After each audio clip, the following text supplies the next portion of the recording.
Assalomu alaykum, sizlar bilan Zafar Times. Bugun biz sizga prezidentimizning yangi qarorlari bo'yicha aholiga ajratiladigan uy-joy sotib olish uchun subsidiya haqida ma'lumot berib o'tamiz. Bugungi videoda siz subsidiya nima, subsidiyalar kimlarga beriladi, subsidiyalar va arzon uylar farqi, subsidiya olishda ballar, subsidiya olish uchun qanday ma'lumotlar taqdim etish kerak, tanganing ikkinchi tomoni haqida ma'lumot berib o'tamiz. Tayyormisiz? Unda boshladik. Subsidiya nima? Daromadi yuqori bo'lmagan shaxslarga ipoteka kreditlari asosida uy-joy sotib olish uchun boshlang'ich badal yoki kredit foiz to'lovlarining bir qismini qoplab berish maqsadida davlat budjetidan ajratiladigan mablag'. Subsidiya faqat ariza beruvchining ro'yxatdan o'tgan hududi bo'yicha beriladi. Boshlang'ich badal bu birlamchi bozordagi, ya'ni yangi qurilgan uy-joylarni sotib olish uchun ajratiladigan pullar. Shahar va qishloq joylarda ularning qiymati har xil bo'ladi. Subsidiya shuningdek ipoteka krediti bo'yicha foizlarni qoplash uchun ham berilishi mumkin. Qishloq joylarda birinchi 5 yil davomida ipoteka krediti bo'yicha foiz to'lovlari bilan bog'liq xarajatlarni qoplash uchun 10% punktdan oshgan qismiga, shaharlarda, shu jumladan Toshkent shahrida ham dastlabki badalning bir qismini to'lash bilan bog'liq xarajatlarni qoplash uchun uy-joy hisoblangan qiymatining 10% miqdorida.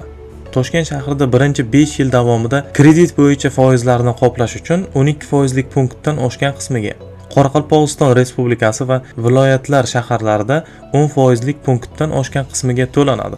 Subsidiyaga arizalar har bir hududda quriladigan uy-joylar sonidan kelib chiqib, yil davomida ajratiladigan subsidiyalar miqdori haqida Moliya vazirligi, Iqtisodiyot va Sanoat vazirligi, Qurilish vazirligi hamda tegishli hokimliklari tomonidan ommaviy axborot vositalarida ma'lumot beriladi. Subsidiya olish uchun ariza Davlat xizmatlari markazlari yoki MyGov.uz portali orqali elektron tarzda berish mumkin. 2022-yil ipoteka kreditlari bo'yicha subsidiyalar ajratishning maqsadli parametrlari doirasida arizalar 2021-yil 25-dekabrdan boshlab qabul qilinadi. Subsidiyalar kimlarga beriladi? Eslatib o'tamiz, mazkur mablag'lar faqatgina uy-joy sharoitini yaxshilashga muhtoj bo'lgan oilalar, og'ir ijtimoiy vaziyatga tushib qolgan xotin-qizlar, mamlakat ijtimoiy hayotida faol ishtirok etayotgan yoshlar va shu toifadagi boshqa O'zbekiston fuqarolariga ajratiladi. Subsidiya olish uchun fuqaro 18 yoshga to'lgan bo'lishi kerak. Agar fuqaro mehnat migranti bo'lganda, uning nomidan oila a'zolari ham ariza berishi mumkin. Subsidiya va arzon uylar bir xil tushunchami? E'tibor bering, subsidiyalar uylarni bozor narxida xarid qilishga beriladi. Ya'ni subsidiya bilan arzon uy-joylar ikki bir-biriga umuman aloqasi yo'q bo'lgan toifadagi tushunchalar. Shuningdek, subsidiyalarga tegishli farmon chiqishi bilan arzon uy-joylar dasturi yopilgani yo'q. Hokimliklar fuqarolarni qabul qilmasliklari bo'yicha qonunchilikka o'zgartirish kiritilmagan. Arzon uy-joy uchun navbatlaringiz DXMlar orqali o'zgartirilmaydi. Ushbu masalada mahalliy hokimiyatlarga murojaat etish lozim.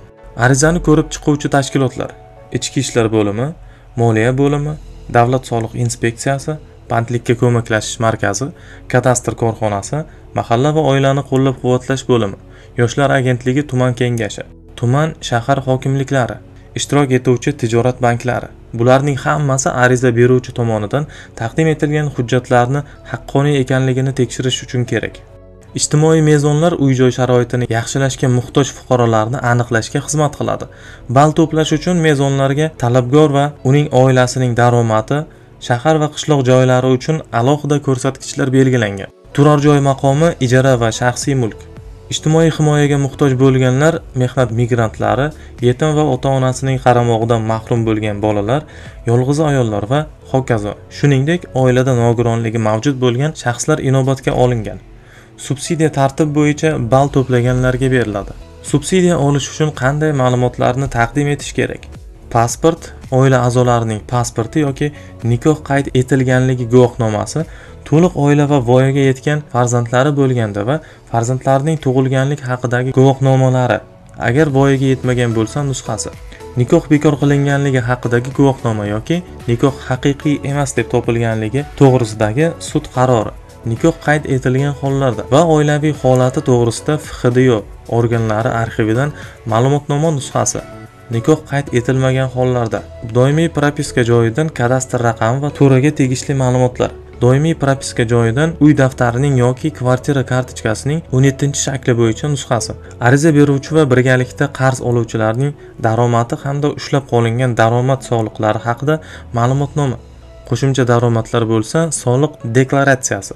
Ariza yakunlari bo'yicha talabgorga ijobiy javob olingan taqdirda fuqaro o'zining tanloviga ko'ra subsidiyani uy-joy sotib olish uchun boshlang'ich badal yoki kredit foiz to'lovlarining bir qismini qoplashga qaratilgan mablag' shaklida olishi mumkin bo'ladi.